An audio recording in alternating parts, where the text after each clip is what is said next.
Jadi dalam pemasaran ini kita bisa memasarkan konten dalam bentuk postingan seperti di IG dan Facebook.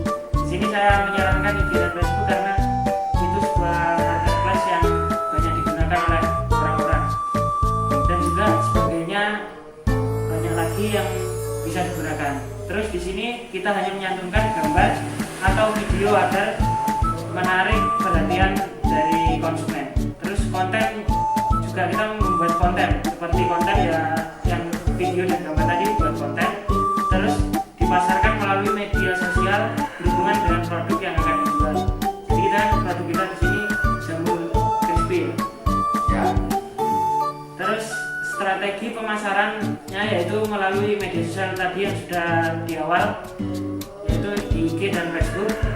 Terus di sini yaitu yang pertama dalam langkah-langkah menyusun strategi pemasaran yaitu menentukan target dan jenis media yang digunakan. Tadi ada Facebook dan IG itu yang kita akan buat, coba perhatian. Terus yang kedua membuat konten yang seru dan kreatif. Jadi konten-konten yang dari minggu pertama, kedua, ketiga itu kan sebuah konten dari masa awal kita proses pengambilan jamur ya. Terus apa nih? Pengolahan, terus habis itu pengemasan produknya. Terus yang ketiga di sini menjalin komunikasi efektif secara personal, yaitu kita menjalin komunikasi secara personal juga. Selain kita jual beli di masyarakat sekitar, kita kan bisa menyalurkan dari produk kita itu. Jadi daripada kita hanya menjual lewat online, kita juga bisa menjual secara langsung ke masyarakat sekitar.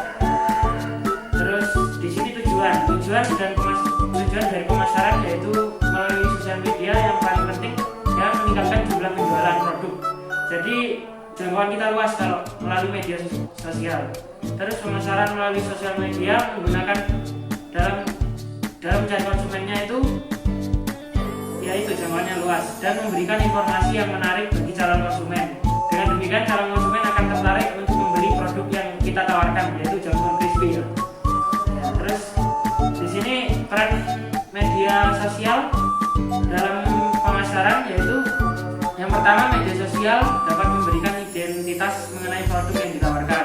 Kedua, berperan sebagai penelitian pemasaran dalam mencari informasi mengenai kebutuhan konsumen. Media sosial dapat dijadikan sebagai penghubung komunikasi antar pemasar dengan konsumen. Terus yang keempat, media sosial mendekatkan perusahaan atau sebuah rumah produksi yang kita buat ini dengan konsumen. Terus yang kelima, media sosial ditujukan untuk membangun customer engagement. Jadi customer engagement ini yaitu kita menjalin kerjasama kepada customer kita ketika produk kita ini sudah berjalan. Terus kegunaan pelabelan pada kemasan produk. Di sini selain kita pelatihan yang saya buat ini edukasi mengenai pemasaran, saya juga membuat tentang pelabelan pada kemasan produk agar menarik konsumen. Jadi manfaat dan fungsi label pada label ini yaitu kemasan produk sebagai identitas untuk membedakan antara produk satu atau yang kita punya dengan produk yang lain. Kemenarikan produk dilihat dari pelabelan. Jadi pencarian produk juga bisa langsung dilakukan secara cepat. Jadi karena kita sudah membuat label produk, kita tahu bahwa produk ini adalah